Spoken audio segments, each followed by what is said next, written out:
first DHL Stormers digital press conference. We'll see how this goes, and hopefully we can make it a more regular occurrence. I think we all know Dobbo. We got to know his bookshelf fairly well. So yeah, if we can start the questions, let's try and make this as orderly as possible and not all shout at once. Let's go for it. Perhaps, Dobbo, I can start just in terms of the injury situation. How are some of the guys looking, and if you had to restart the competition, say in 3 or 4 weeks' time, who are some of the guys that could be back by then? I think, yeah, we're all progressing well. I think with 3 or 4 weeks' time, let's say a month, let's say, what's that? In April. Yeah, at the beginning of May, only BCA will be back. By the end of May, it's pretty much the whole lot. I think Kitsi and Herschel might be a week or two after that. So the RTPs, Peter Steff, Bongi, all early June. Sia back next time we play, definitely. And then Kitsi and Herschel, I got the report yesterday, maybe first week July, maybe June. So, yeah, in some ways, that's good for us.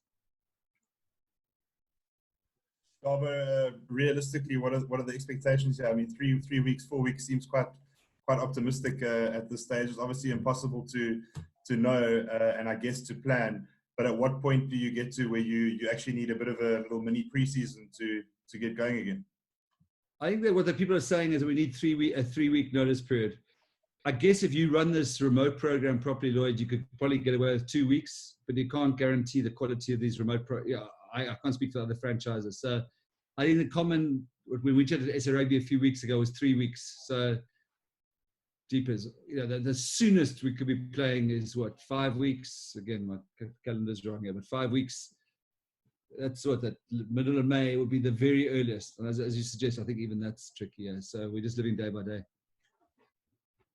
Are the guys like frequently tested or anything like that? Or do you just pretty much, if anybody picks up a cold, then sort of do something? Or Jeepers, Steve, did you anticipate all the barbers being closed for lockdown longer? I actually accidentally, I fell and cut my head. So I had to actually shave a bit off here. So I thought I'd go for the consistent look. Sorry, Steve, in my chirp, I lost the essence of the question. Are the guys being frequently tested for the virus, or will it only be the case if somebody comes up and says he has a cold? Oh, for the virus as opposed to fitness. Yeah, they got to, if they answer those two of those questions are negative, then they get tested. We screened them all on the day we left last Thursday, and not the formal test, it's screened, which is a difference. And then they've obviously been in isolation since, but they do daily wellness reports, symptom reports, temperature reports for the doc. They've got to answer two of those questions. Their symptoms and elevated temperature or whatever, or they've been in known contact. At the moment, that's all negative. That's done daily, but not formally tested. No. Is there a lot of self-discipline here for the guys with training at home and so on? We've tried to remove the self-discipline element as much as you can. I think to give you our overview of our program, I think it's pretty detailed, and so they've got daily fit online app AMS, which put their conditioning results in their work, their sleep, their RPEs, all that stuff goes in daily. They've got to post the videos of their conditioning. There's only and we tailored individual programs, but we have to bear in mind the environment. A guy like Johanna Toys, obviously, or Peter Steff, obviously on a farm, and somebody can throw a ball to them. It's different to the only guy who's by himself is Chris Van Zyl. He's the only guy who's working by himself in terms of his environment. But so they got the fitness stuff, which is daily reporting. Every day they've each got their own work-ons in terms of their technical skills. And then they've got the drills that each coach is sending out video drills. So let's say Edward van der Merwe today is offloads to the right. He'll get that drill done by a coach. And then he has to send his drill back. So we're trying to take out, they're under enough stress as it is without the self-discipline.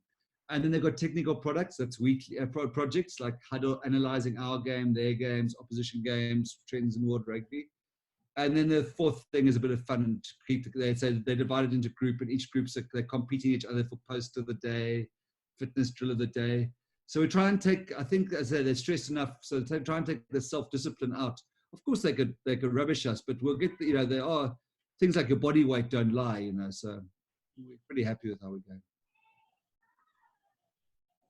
Do you think it's really... Oh, sorry, Brendan, go for it. No worries. There may be a tendency in these times when you're all alone to overthink things, and I mean, you guys didn't end the last bit of the season the way you wanted to, but is there that tendency to overthink what you could have done and should have done, and if things start to overthink it, what you should do, or do you follow sort of a process, so to speak? No, I think it's a great question, but it's exactly what we're going through. If we'd beaten the Sharks on Scarrow, the penalty gone the other way towards the end when we had the lead, it would have been okay. It would have been the great train robbery because we wouldn't have deserved it, but it wouldn't have caused the level of introspection that we've done. Whether we're overdoing it that's a fair point. But we've pulled our game apart, and we've got externals, guys are coaching international level to look at our game. We've pulled it right apart. I think we try to keep that away from the players though. But as the coaching staff, we've had we lost the Blues, had a bye, lost to the Sharks, had this hiatus. There's a lot of introspection going on, and I agree with you. Probably time somewhere to draw a line and be more positive. Dobbo, if you decided you had to reset, would you have time to? If there's only 3 weeks before you start your season again. Oh yeah, Gav, we know exactly what we need to fix. I mean, I'm not being obvious. You guys have watched our game with analytical minds. They would know that, for 3 out of 4 games, we had 40, Sharks was 37%, and a couple more with 40% territory. And I think people don't understand rugby. It's a kicking game. It is a kicking game, but it's not about Damien Willemse or how far he kicks. It's how we set up, how quickly we set up, when we kick. And we're just way off there. We got beaten badly by that in the Sharks, And I think with rugby, as I say, territory and possession are so correlating so high. Your pack hasn't got energy to scrum and play rugby on their 10-yard. They get nervous. We kick the ball away. The pack gets energy closer into their half. Every pack does, and into the 22. Well, our conversion rate's really good. So that's so when people think kicking game is, we're saying Damien Willemse is not kicking or Leggett's not kicking. It's more coaching, like how we're setting up. We're taking 15 seconds for an exit. It's just crazy. So that's what we're working on now. So I think that we know how to do it. We know what the stats. We know what we need to do. I think the second we get on the training field, that's our domino in terms of, we've got other dominoes like our explosivity and conditioning, but the main one on the field is like kicking game. Have you done a lot of? I know some coaches who've spent this downtime just watching TV. And when I say watching TV, watching games. And I know some people who have watched every Super Rugby game and worked out the ball. I mean, you could probably get stats on this anyway, but ball and play time and which particular teams are. Have you done any of this, or you got somebody to do it? I mean, Brendan mentioned overthinking, but it's easy to overthink all sorts of things when you're sitting alone at home. Yeah, and especially when you lost, as you say, you lost your last game. Here it is, Gav. It's every game line, and we've got pages and pages of ruck speed, everything. So we all go, but I think what's important is that we don't pull apart all facets of our game. We have to have one thing we fix, and to my mind, that is our understanding of territory. Our defence, we concede the least tries and least points in Super Rugby. Okay, our attack has a rhythm, but on the field to attack properly, So that goes back to territory. So, we are, I promise you, we are pulling it apart, because even despite the injuries, I wouldn't give us, overly high mark for our rhythm and how we played this season. Because I wanted to mention our double in terms of that attack. When the season started, we all spoke about the World Cup forwards that are there and you can dominate physically and all of that. But perhaps by the 5th game, some of them may have been a bit tired, played most of the games, and it seems like almost all the eggs were in one basket. Do you think you need to add more in terms of having attacking tools? Yeah, I'll go back to the start, and this was done with SA Rugby when we sat down in early last year, before the World Cup, during Super Rugby. Do we let Peter Steff go to Japan because that's where he was going? Do we let Steer go to France because that's where he was going? Or do we let Kitsif go back to France? That's where he was going. Do we let France Maheba go to Harlequins, which is where he was going? Is that going to help South African rugby and help Stormers rugby? No, it just happened that our sort of stars were based around a pack, mostly in the forward. We couldn't keep Damien de Linde and Evan Etzebeth. So we obviously, if you get those guys, you see how the Springboks play in the World Cup. What we were trying to do was trying to maybe be more attacking in terms of keeping the ball in hand based around that pack's dominance. The problem is that pack got injured. One thing I do want to correct you about the injuries is nothing to do with overplaying whatsoever. That we've taken these injuries to Prof Noakes, to sports science, to say that we've got 6 guys that played in the World Cup final. 5 have injured, all traumatic. 2 in the first game, so that's not an overplay thing. One you saw the tackle of Ricky Riccatelli, you saw Bongi's hamstring went. 2 in the 6th game, no overload, no soft tissue. The only thing the doctors are telling us is they have in common is that they played the World Cup. That does, having said that, Ashfaq, you are quite right in that. I was saying after game 2, after the Bulls, I'd like to see more rhythm on our attack. But the guys do get energy, and the pack get energy when we're playing in their half of the field. And the pack did bail us out, but that wasn't our plan. And unfortunately, they're injured now. But where we are lucky is that we've got real depth of another generation. What we would never want to go through is a mass clean out here. So a JD Schickerling, a Choki, a Jakob Kutsia, these are the guys that we have to bring through now. As regards an over-reliance on the pack, it was not our plan. Our plan was for our pack to create momentum for our steppers. We just never really got going. So that bit I agree with. Dobbo, coming back to that injuries, when you guys do get back onto the field, there's going to be the element that guys, because they're not conditioned for those hits and stuff like that, there's a chance that they may injure themselves again. Are you getting someone to talk to them, not to think about that sort of thing that can happen? Yeah, listen, we've got. I think we've got this program we're running now is absolutely superb. We've got mental skills guy in Tom. We've got a psychologist who they've got able to use. We've got nutritionists. We've got everything. But that's what we need the 3-week window for. I don't want to sound, because injuries have been part of our landscape for a long time. But I can't see having this again. 5. The Sharks sit with not 1 injury. We sit with 5 Springboks traumatically injured. When I say trauma, I don't mean traumatically.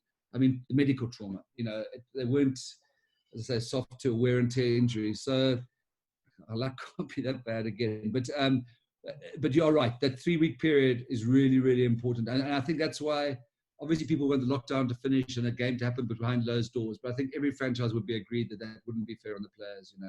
We get lots of injuries then. Robert, do you think this whole thing potentially, assuming we get it under control as a country, could set up a cracker of a Currie Cup in terms of people's passion for rugby, South Africans' passion for rugby, because there will come a time where everybody, gosh, we've really missed our rugby, and the Currie Cup will give us something really everyone to look forward to. Yeah, I think. Yeah, I mean, I've got no empirical knowledge about what's happened, but I think there'd have to be, and we live day by day. There'd have to be some sort of something if we get on the field, let's say in a month or 2, something around Super Rugby, just because of the rights and the sponsors and Vodacom. But I think after that, you could play a brilliant Currie Cup. I think the most important thing for rugby is that we use this time to reset, and it's not my role, of way, way, way above my pay grade. But it's going to sound really silly, but the obvious thing into rugby is people back in the stadium. Not only just for the revenue, just for, I think at some stage broadcasters are going to get tired of broadcasting. Have Stoke play Huddersfield there. There's people singing and you can't fit a parrot into the stadium. If you see, Suncorp or one of our local stadiums with 4,000, at some stage that's going to affect the broadcast as well. So whatever product we come with has to get people in the stadium. I think a Currie Cup, if Springboks are playing, given the absence, could work a lot. Could work well. Dobson, How much of a full impact will this have? Seeing that obviously, if you look at the USA, they've now filing for bankruptcy. How bad is the situation, and in your opinion, how much of an impact will it have? Okay, listen. The first thing, as regards Western Province and the Storm, is I think our leadership, and it's not a popular narrative, have done incredibly well. The guys are feeling safe. There's no job security issues. We've been communicated well with, and they've done really well to make us as resilient as possible. I'm not saying that to be, it really, if you speak to one of our players now, Nani, they'd say they're not worried about. I think if this goes on for a very long time, obviously one expects it's happening all over the world, some form of adjustment or haircut. But we're in touch with my players. My players had a conference call with our players yesterday. My players being the organization with our players. So I think from our local point of view, guys are feeling good in terms of that element, this job security, because I think to be on your own and your job insecure would be very challenging. So I think our leadership's done well there. Where I do think this could, in a funny way, and I really don't want to be like a vulture picking at the carcass, is that you're going to see obviously less options overseas, and that would help our local market correct. So if a player comes to you with 4 million offer from Northampton, that I'm not sure that offers there anymore, and we don't have to get into those wars. I think you're going to see some guys returning because society is going to be different. We're going to, whatever the reverse of globalization is, and there's going to be increased supply in the local market, which means obviously that's got an impact on prices. So I think it could help our local domestic rugby economies adjust a bit if once we're through this hiccup. You know what I mean? Yeah, and a guy like Jamie Roberts, is he now lost to the Stormers? Do you think he'll still come back? The view on Jamie is like, Rickus Pretorius or Cobbersby, so they went to Uppington. Jamie's family's in London. He went to London. They were allowed to go home to do this period, which is natural and right. His intention is to come back after 3 weeks, and he said, "Goodbye, chaps. I'll see you in 3 weeks." Whether that's, whether that comes or whether there's a different quarantine or a ban, that could affect it long term. At the moment, the plan is he's coming back. Dobson, when you were talking about getting crowds into stadiums and things just now, it made me think of this, because you're probably not going to be playing in front of a crowd for a while, even if you are playing. True. That's there's an extra Sorry, there's an extra emotional aspect for you guys, because this is one hell of a year for it to happen to you, given it's your last year at Newlands. Is there sort of like that emotional thing now that you sort of every week that goes by, you've got less of a window to say goodbye? I know there's nothing you can do about it and you can't control it, but it must sort of add to your anxiousness in a way. The other unions will come back next year and play again in the same stadium, but it's actually ruining your sort of big farewell shindig, if you like. Yeah, it is, Gav. It is a source of anxiety for us because, with the Currie Cup format as it was published, which saw us play, I'll probably get this wrong, but certainly Sharks, Griquas Cheetahs at home. In that Currie Cup format, it's not, we see what the Currie Cup looks like recently. So that's not great ways to say goodbye to Newlands. And we lost 3 home games in a sense. We should have been playing the Waratahs, Rebels the last 2 weeks, and then we stood the Sharks to come, and that's obviously not going to happen in the current structure. So the Newland fizzle thing is a source of concern. There is a game, there is a massive occasion being planned, and God willing that takes part, and that was always meant to be penciled down for October, November. So hopefully that still happens. I think the players are still optimistic we'll play some form of domestic tournament still before then. Thanks. W, do you think perhaps things, without being insensitive, but could it possibly be a blessing in disguise, seeing that you lost 5 World Cup Springboks, and during this period, obviously, it gives them time to recover? Yeah, obviously, I'd be lying to you if I said it didn't cross my mind. Obviously, as you say, the greater good and the scamp of this disaster make that absolutely irrelevant. But I do know that when we do take the field when we really take the field, we're in better shape.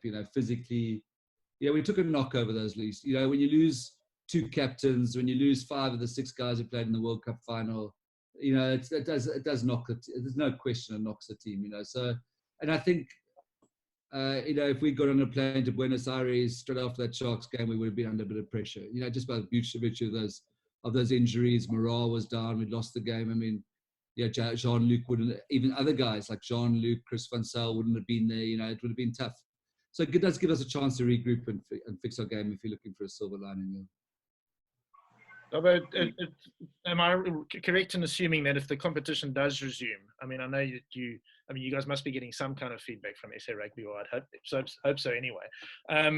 If the competition does resume, you'd be starting from scratch. I mean, that we've agreed that we're not going to continue the competition that had already started, and B, that I'm correct in saying that it's highly unlikely that it will be in anything other than a closed stadium. I don't know any of that officially. No, I don't know. I mean, you know, one of the things I thought was this is only my thought, is you could take out inter-conference games, excluding the Jaguars. It happened already. So, you know, whether we played 4-1-3 or the Sharks had played 3-1-3 or whatever it was. But then that would make that competition too short. So I can't see how you don't start from scratch. I think it's tough on a team like the Sharks. Have done really well. So, but, yeah, and I can't see it not being... I see the Premier League football are pushing for open stadium as soon as, I think, May. Was it earlier? I can't remember. But May, yeah. Is it? Yeah. I mean, one of the things I've asked Tom Dawson's club to look at is, you know, the emotion and the approach of playing in an empty stadium. I think that's could be really disconcerting. So it's one area we might have to work on in the next few weeks. But I think it's important. And I know the guys are working. I know SA Rugby got task teams across. I know it's not being worked on. One of the things I think it's important for the national psyche at this time is that the sooner there's some sort of normality, and if you can, whether get guys in closed stadiums who are isolated before in a safe environment, to be great for the people to have something to look forward to on a Saturday and to analyze for 3 days and write the Stormers off and all that sort of stuff. It'd be good, but that's not. I don't know. Everybody's innovative in this period. I would just like to know how are you coping? How are you coping as a coach, and what are you doing? You said you came back for a run. Did you really go run around the house? You and Gavin are the runners. We've got such an intense program going. It's really busy, which is great. You know, it was one thing coaching. We didn't have the luxury after what happened in the last, you know, in that game at Durban, where there were some pleasing aspects to it, to sit back and just go into a holding pattern, you know. And I've said to the players, there is going to be a consolidation of the player market here. You know, there's going to be no room for cruisers or guys who aren't professional. Last year we cut it down with the salary cap and the player squad numbers, and that took a few hundred players off the South African market. And this could have a similar impact. So, you know, it's going to be survival of the fittest time. So it's one thing coaching a team of 45 when you can meet them all together and get on the field all together. It's another thing coaching them via Huddle, which is an app, AMS, I think, management system app, or WhatsApp, you know. So we actually are very busy, which is good because we need to be, because it's what we do. So, you know, they're very groups. There's a breakdown group of Zoom, and I mean, yeah, we should have all bought shares in Zoom and sanitizer and Netflix. But the guys are working really. This program, I'm thrilled with what we've developed. You know, and the guys are responding well.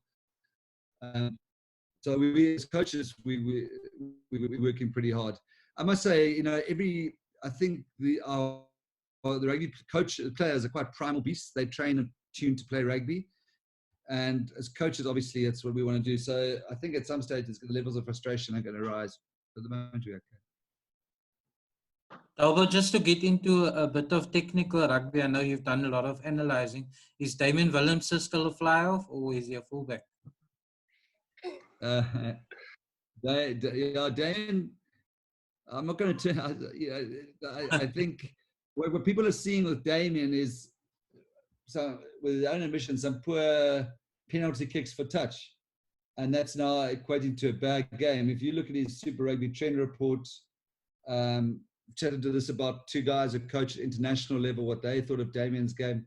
They think he's pretty solid. I don't think I think we made an error is that when he returns counterattacks, that he's often on the ground, and that puts us under pressure after we return a kick. And with the amount of kicking going on in Super Rugby, that's a problem for us.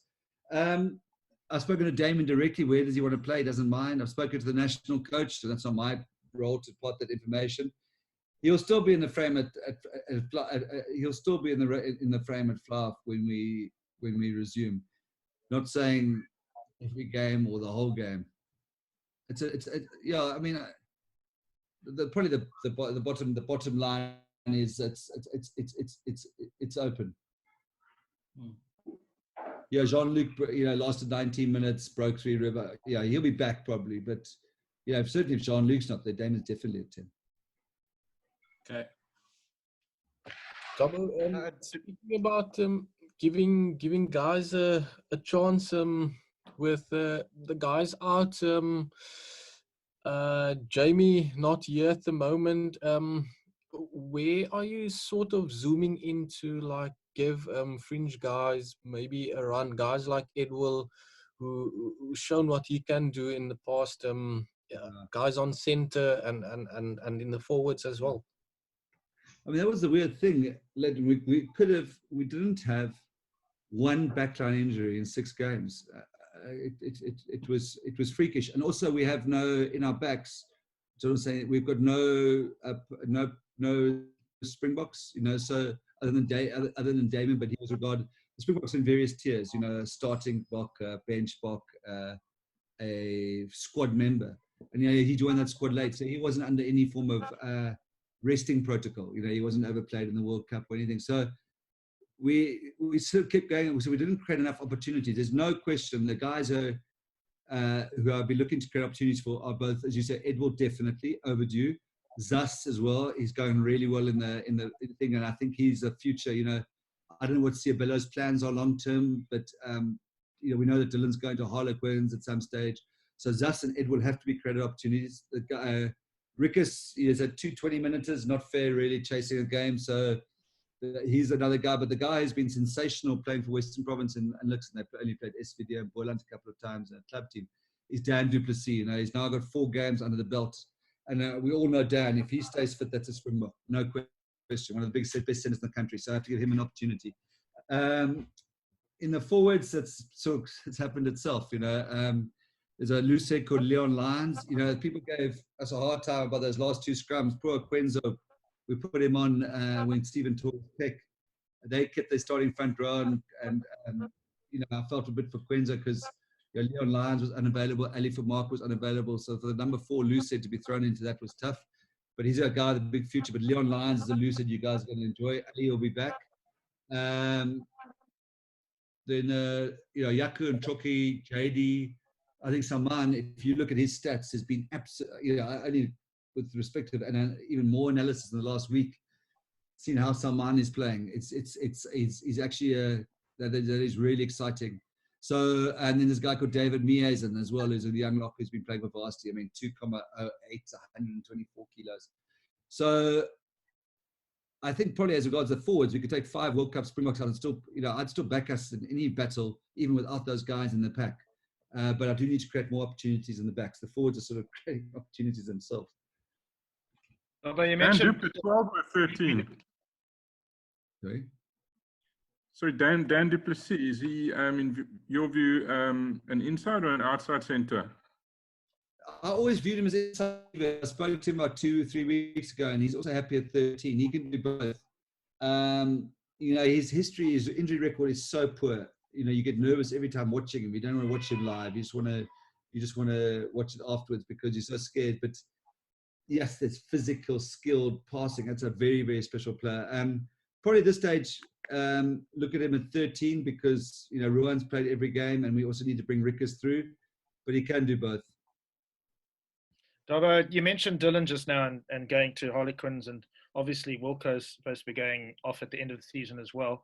Is it business as usual when it comes to contracting and that now, or has there been a message maybe from the overseas clubs like, hang on a minute, we've got to take time out because we've all got those little sort of little clauses in our contracts, the act of God, force majeure, whatever. Is everything sort of proceeding, or is that changing? Are those guys still going to go? I mean, you know, I asked Dylan and Wilco if they heard anything, and they said no. I don't see how it can be business as usual in the contracting world. I think what we,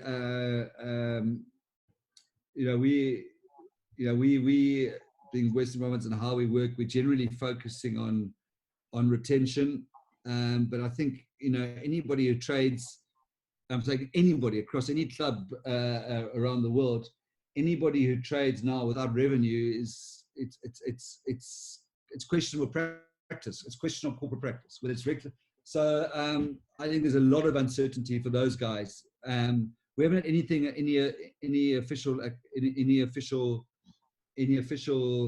complaint yet. I'd also say that, you know, in South Africa itself, we're meant to respect up until the end of June that we don't speak to each other's players. And I think this year it should be enforced much more vigorously, because give each union a chance. You know, if one union's got deeper pockets or something, so it would be wrong. I think we should allow us to get on top our heads around this, our own business models, and give an opportunity to keep our players. You know what I mean? I think if somebody came and feasted on somebody else in this, it would be tricky. So I hope that gets enforced pretty much, pretty vigorously. Yeah. All right, guys, are we done? It's half an hour. That's a pretty good session. Any other questions? Mike, just from my side, that one of the things I forgot to mention about our program was we've got to really, with the Stormers have to, and we are a high-profile brand, and we have to make a contribution to the greater good in this time. You know, it was part of the project. So there were the guys have got their conditioning, they got their technical, they got their skills, technical being the analysis, and they obviously got their own fun and vibe. The other thing was the contribution to the good. So it's a really big social welfare project that we're partnering with a big partner that will be announced in the next day or two, which will be nationwide, which will impress, which would be brilliant. I think there's a responsibility on our players to be seen to support, you know, what's going on the national level and help humanitarianly. So I'm quite excited about that. And there's another project we've got with you, which is going to be really big, which we did pre-lockdown. So if you see guys standing close to each other, was done pre-lockdown. But it's also going to lift the national mood. And I think that those are the sort of two projects we're sort of wrapping up at the moment.